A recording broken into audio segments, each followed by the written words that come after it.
하나님께서 오늘 우리에게 주시는 말씀 요한일서 1장 1절에서 4절까지 말씀입니다. 요한일서 1장 1절에서 4절까지 말씀, 1 John chapter 1 verse 1 to 4. 제가 한 절, 여러분이 한 절 교독합니다. 태초에 있는 생명의 말씀에 관하여는 우리가 들은 바요, 눈으로 본 바요, 자세히 보고 우리의 손으로 만진 바라.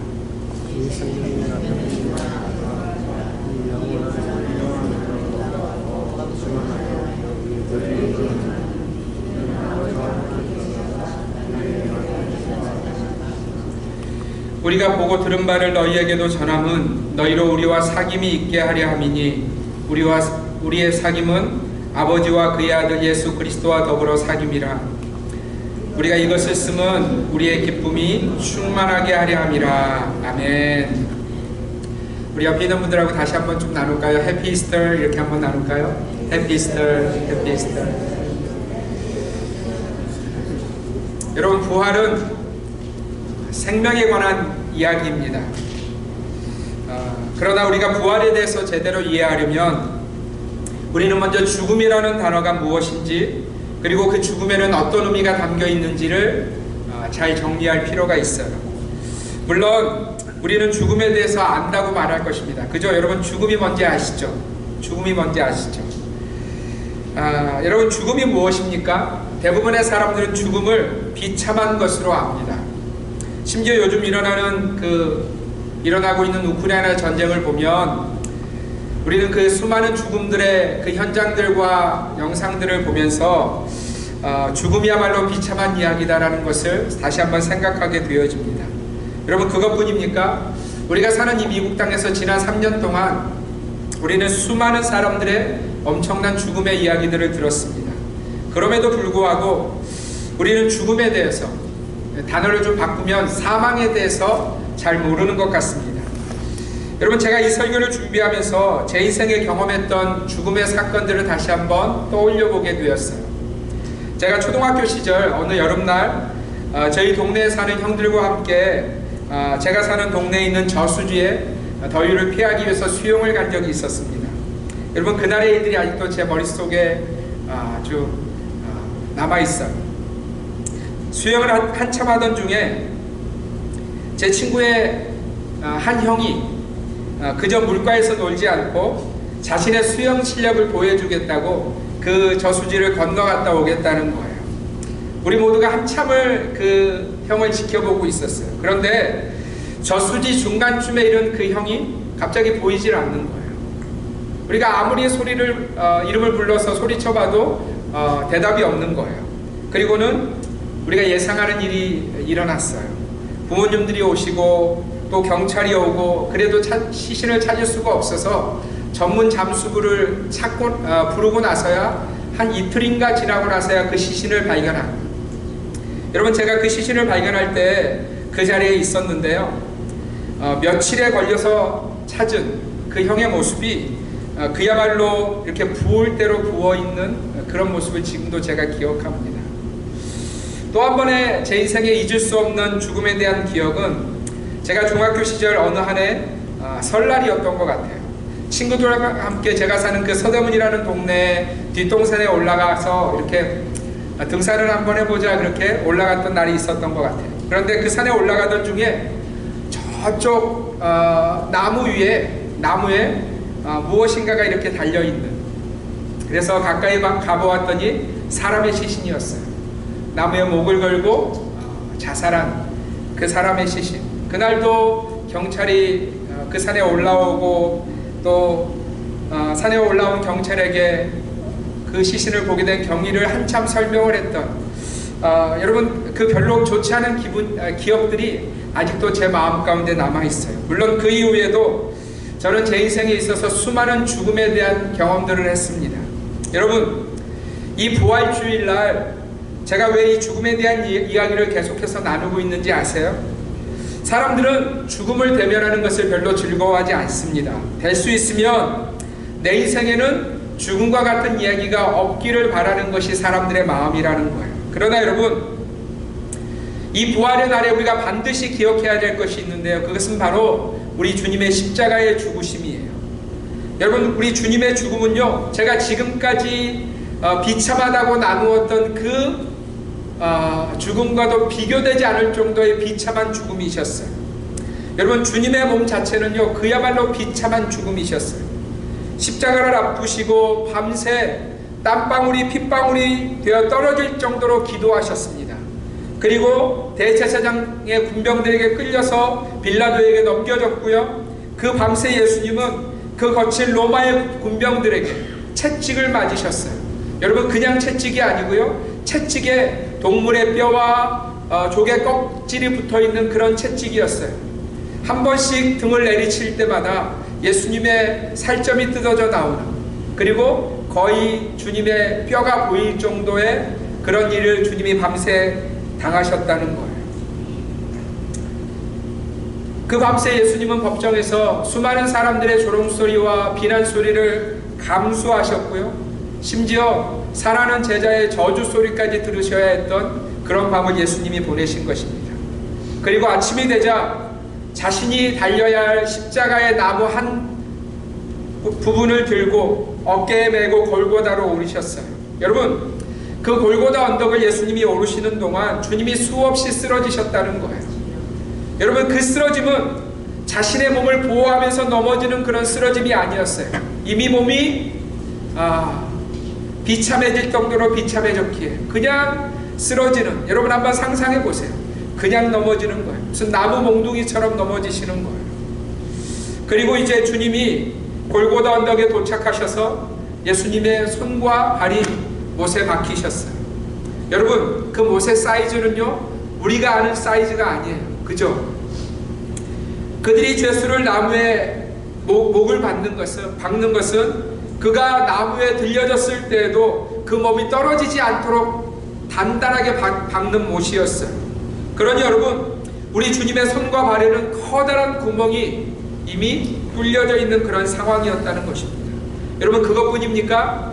예수님이 십자가에 죽으신 이후에도 그 죽음을 확인하기 위해서 로마의 병정들이 주님의 옆구리를 창으로 찔러서 온갖 물과 피가 다 쏟아져 나오는 그런 비참한 죽음이 바로 우리 주님의 죽음이었어요.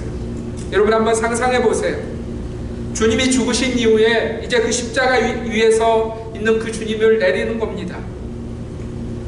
그 주님의 시체를 받는 예수님의 어머니 마리아와 따르던 여자들의 그 비통한 심정을 한번 생각해 보세요.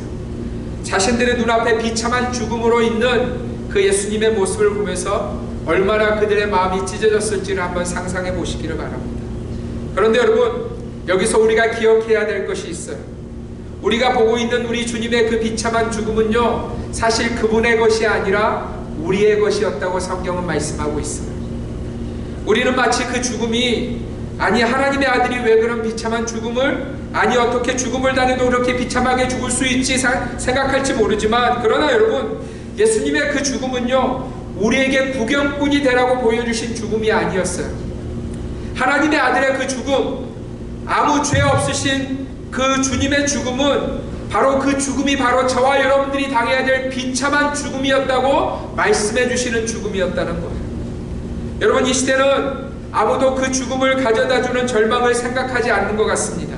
심지어 지금 이 지구 한 구석에서는 지금도 수많은 시체들이, 그것도 정말 비참한 시체들이 그 전쟁 속에서 부르고 있음에도 불구하고 사람들은 그 죽음이 자신과는 상관없다고 생각하는, 아니 죽음 자체가 나와는 상관없어라고 생각하는 어리석은 인생들의 모습이 많다는 거예요.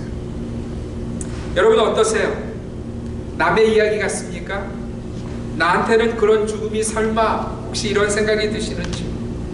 그런데 여러분, 오늘 하나님의 말씀에 보면 그 죽음의 이야기가 무슨 시간이 지나서의 이야기가 아니라 오늘 그 죽은 자로 살고 있는 인생들이 이 땅에 가득하다고 주님이 말씀하고 계시다는 거예요. 그러니까 여러분, 하나님이 죽음에 대해서 우리에게 소개하실 때, 보여주실 때 그저 육체적인 죽음만을 말씀하고 계시지 않는다는 거예요. 여러분, 육체적인 죽음은요, 사실 결론에 불과한 겁니다.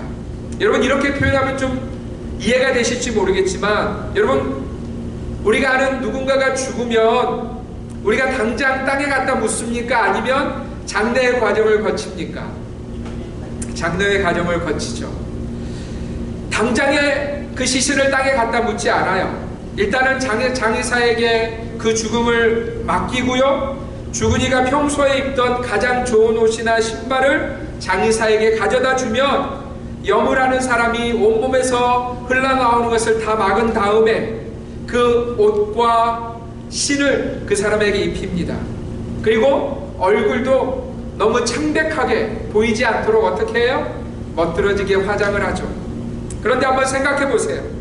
여러분, 그가 아직 땅에 묻히지 않았다고 그가 아직 죽지 않은 건가요?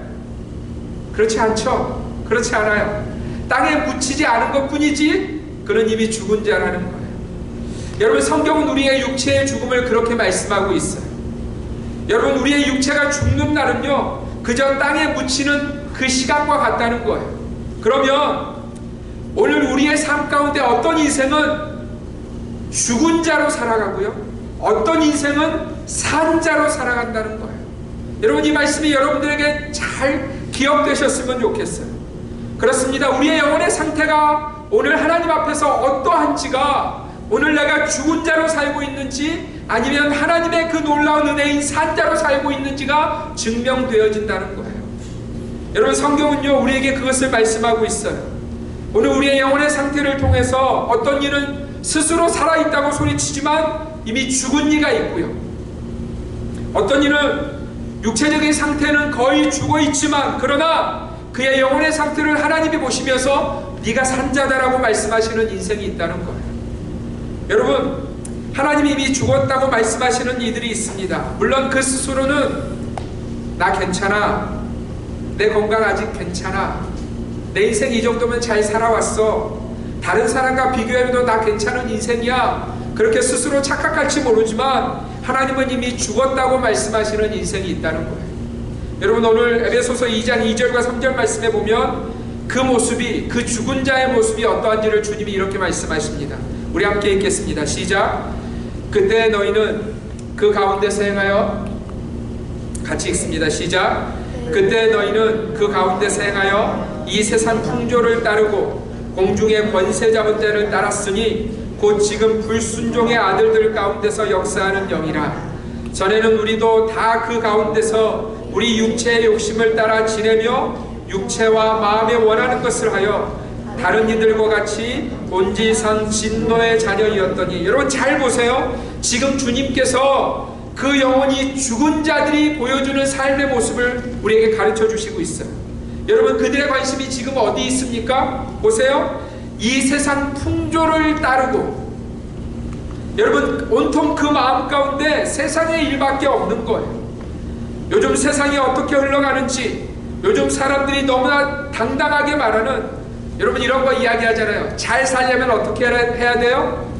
돈의 흐름을 알아야 돼. 여러분, 요즘 세상 사람들이 얼마나 강력하게 이야기하는지 모릅니다. 그런데 그들의 그 세상 가운데 있는 그들의 마음이 온통 어디에 있냐면, 여러분, 심지어 요즘 우리 자녀들도 그렇게 이야기합니다. 요즘 이거 해야지. 예를 들어서 비트코인, 예를 들어서 무슨 땅, 여러분 이런 것에 우리 자녀들이 온통 마음을 두고 살고 있다는 거예요.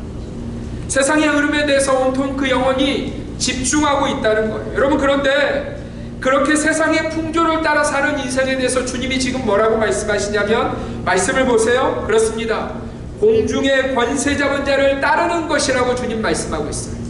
여러분, 공중의 권세 잡은 자가 누구예요? 사탄이에요. 사탄이에요.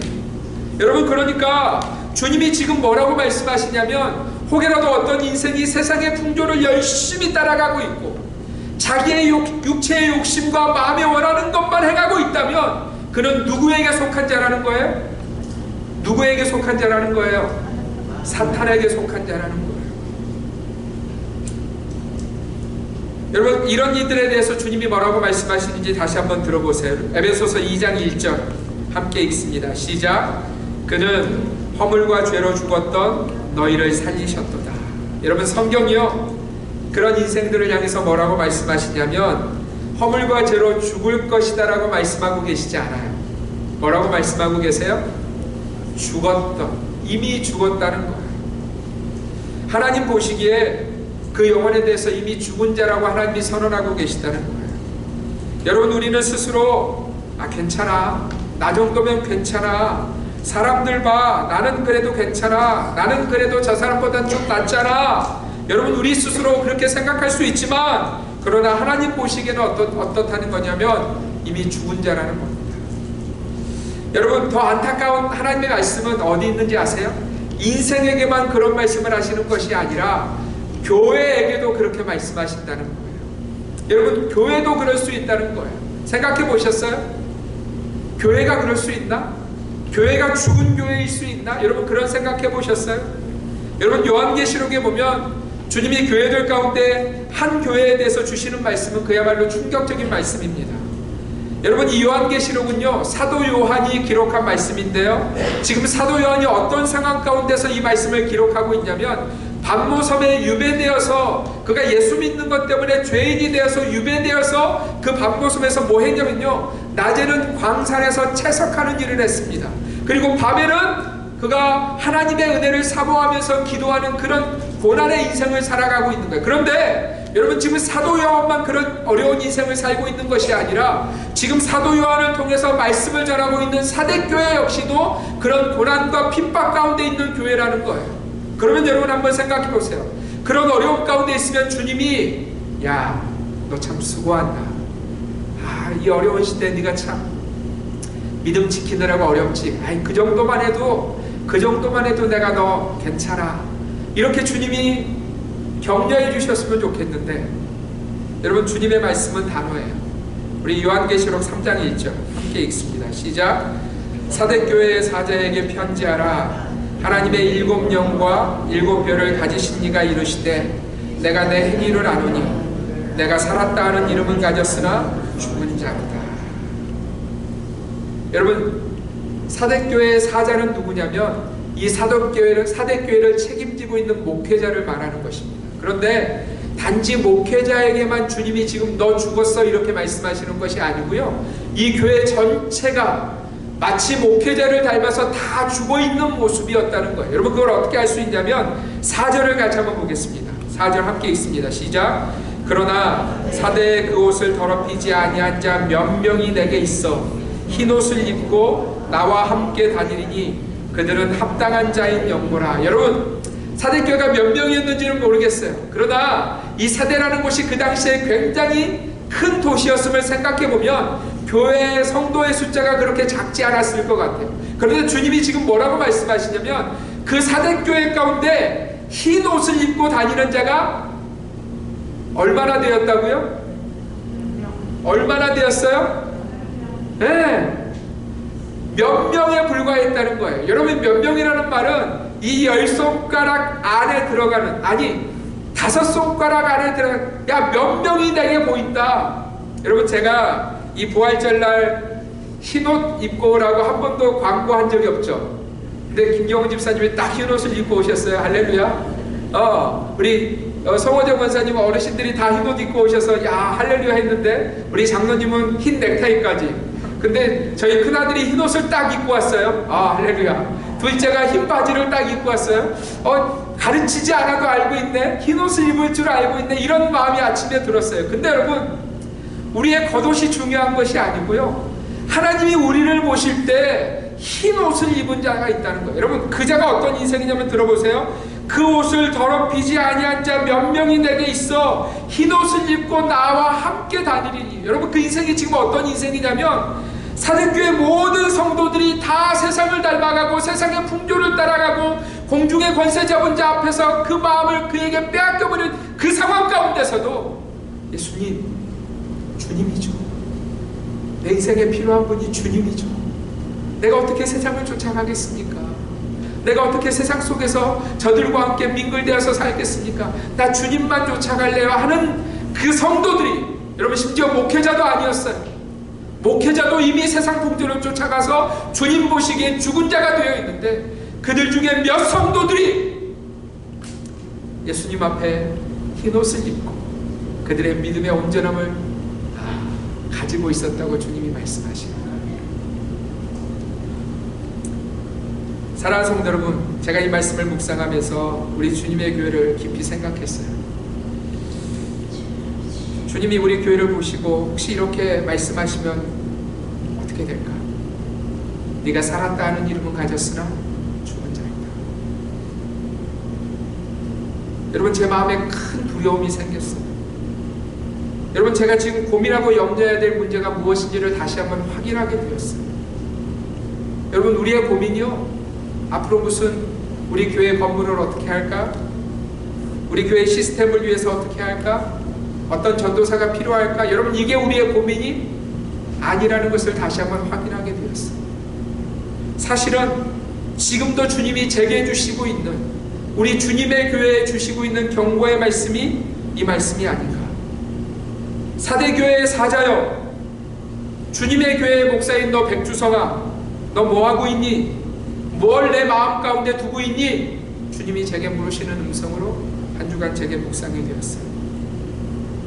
내게 맡긴 성도들이 살았다는 이름은 가졌는데 죽은 자인데, 내게 맡긴 교회의 자녀들이 살았다는 이름은 가졌으나 죽은 자인데 너 뭐하고 있니?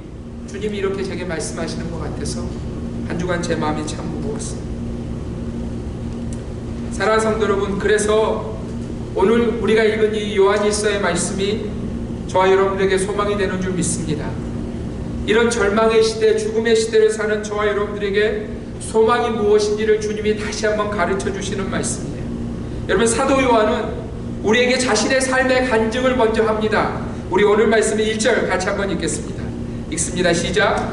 태초부터 있는 생명의 말씀에 관하여는 우리가 들은 바요, 눈으로 본 바요, 자세히 보고 우리의 손으로 만진 바라. 할렐루야. 여러분, 지금 요한이요 간증하고 있는 거예요. 무슨 간증을 하고 있냐면, 야, 태초부터 하나님이 예비하신 생명의 말씀을 내가 들었어. 아니, 들은 정도가 아니고 내 눈으로 봤어. 아니, 본 정도가 아니라 내 손으로 그분을 만졌어. 여러분, 사도 요한은요, 예수님이 이 땅에 사역하시는 동안에 항상 주님 곁에 있던 자였어요. 주님이 그를 너무너무 사랑하시는 그런 인생이었어요. 그러니 여러분, 이 사도 요한의 이 지금의 이 간증은 실제였어요. 그냥 내가 환상으로 주님 만졌어 이런 말씀이 아니고요, 그 생명 말씀을 내가 들었고 보았고 만졌다고 고백하고 있는 거예요. 사랑하는 성도 여러분, 온통 죽음의 이야기로 가득 차 있는 이 세상 속에서 그가 만난 예수 그리스도, 그 태초부터 계시던 하나님의 아들이 이 땅에 오셨고, 처음에 그는 그분에 대해서 듣기만 했었어요. 그러나 그 이후에 그분의 부르심으로 그는 그의 눈으로 그분을 보았어요. 그것이 끝인가요? 아니에요. 그분을 실제로 자신의 손으로 만졌어요. 안았어요. 그리고 그 생명 되신 주님은 단지 우리와 같은 이가 아니셨고, 자신이 그 처참한 죽음을 보이셨지만, 그러나 그분은 영원한 생명으로 자신 앞에 쓰셨다고 요한은 고백하고 있는 거예요. 우리 2절 말씀을 같이 한번 읽겠습니다. 시작. 이 생명이 나타내신 바 된지라. 이 영원한 생명을 우리가 보았고 증언하여 너희에게 전하노니 이는 아버지와 함께 계시다가 우리에게 나타내신 바 된 이시니라. 아멘. 여러분, 요한이 지금 예수님을 누구라고 전하고 있냐면 영원한 생명이라고 전하고 있어요. 잠시 있다가 사라지는, 어쩌면 가장 중앙에 가장 멋있는 모습으로 누워있지만, 그러나 아무리 멋지게 치장해도 여러분, 결국은 땅에 붙일 그런 죽은 자가 아니고요, 영원한 생명으로 계시는 분이 바로 저와 여러분들이 믿는 예수 그리스도라는 거예요. 할렐루야. 그래서 요한은 우리에게 더할 수 없는 간절함으로 이 영원한 생명을 소개합니다. 우리 3절 말씀 읽겠습니다. 시작. 우리가 보고 들은 바를 너희에게도 전함은 너희로 우리와 사귐이 있게 하려 함이니 우리의 사귐은 아버지와 그의 아들 예수 그리스도와 더불어 누림이라. 아멘. 여러분, 나는 이 영원한 생명이신 예수로 말미암아 영원한 생명을 가졌다고, 그래서 너희에게도 이 영원한 생명이 필요하다고 사도 요한은 전하고 있는 거예요. 그리고 그 영원한 생명이 우리 안에 있을 때 여러분, 요한은 이렇게 되어질 것이라고 우리에게 약속합니다. 우리 4절 말씀 함께 읽습니다. 시작. 우리가 이것을 쓰면 우리의 기쁨이 충만하게 하려 함이라. 할렐루야. 여러분, 지금 요한은요 기쁨이 충만해서 이 영원한 생명을, 이 서신을, 이 편지를 읽는 자들에게 전하고 있는 거예요. 여러분, 그 일을 위해서 예수님이 이 땅에 오신 거예요. 이 일을 위해서 예수님은 십자가에 죽으시고 부활하신 것입니다. 그것을 믿는 영혼이 되어야 하며 그것을 행하는 영혼이 될 때 하나님이 우리를 향해서 산 자라고, 죽은 자가 아니라 산 자라고 말씀하시는 거예요. 말씀을 마치면서 참으로 영원한 생명을 가지기를 저와 여러분, 우리가 정말 참으로 영원한 생명을 가지기를 원합니다. 저는 여러분 안에 영원한 생명이 있었으면 좋겠어요. 여러분, 그 영원한 생명에 대해서 말씀하시는 두 구절이 있어요. 우리 야고보서 2장 26절 함께 읽습니다. 시작. 영혼 없는 몸이 죽은 것 같이 행함이 없는 믿음은 죽은 것이니라. 여러분, 우리의 삶이 하나님 앞에서 산 자가 되려면 행함이 있어야 된다고 말씀하고 계세요. 그러면 무엇을 행할 것인가? 우리 요한일서 2장 6절 말씀 함께 읽습니다. 시작. 그의 안에 산다고 하는 자는 그가 행하시는 대로 자기도 행할지니라. 여러분, 뭐라고 말씀하세요? 그가 행하시는 대로. 여러분, 우리가 나 살아있어요, 나 하나님 보시기에 산 자예요, 이렇게 말하려면 그가 행하시는 대로 우리도 행할지니라. 여러분, 영원히 살아있는 자는요, 그분이 나의 삶의 주인이라고 고백하는 자는요, 주님이 행하신 것처럼 자기도 행한다는 거예요. 여러분, 그것이 바로 산 자의 삶이라는 거예요. 그것이 바로 영원히 살아있는 자의 삶이라는 것입니다. 여러분, 그렇게 살아야 우리가 주님으로부터 네가 살았다 하는 이름은 가졌으나 죽은 자라는 책망을 듣지 않습니다. 저는 우리 주님의 교회가 참으로 살아있는 믿음의 공동체가 되기를 간절히 소망합니다. 이번 한 주간 그리고 우리의 남은 삶의 시간 동안 참으로 영원한 생명이신 예수 그리스도를 소유한 자, 그분의 삶의 걸음을 한 걸음 한 걸음 쫓아가는 그 산자의 삶을 살아내시는 우리 주님의 교회 성도들 되시기를 주님의 이름으로 축원드립니다.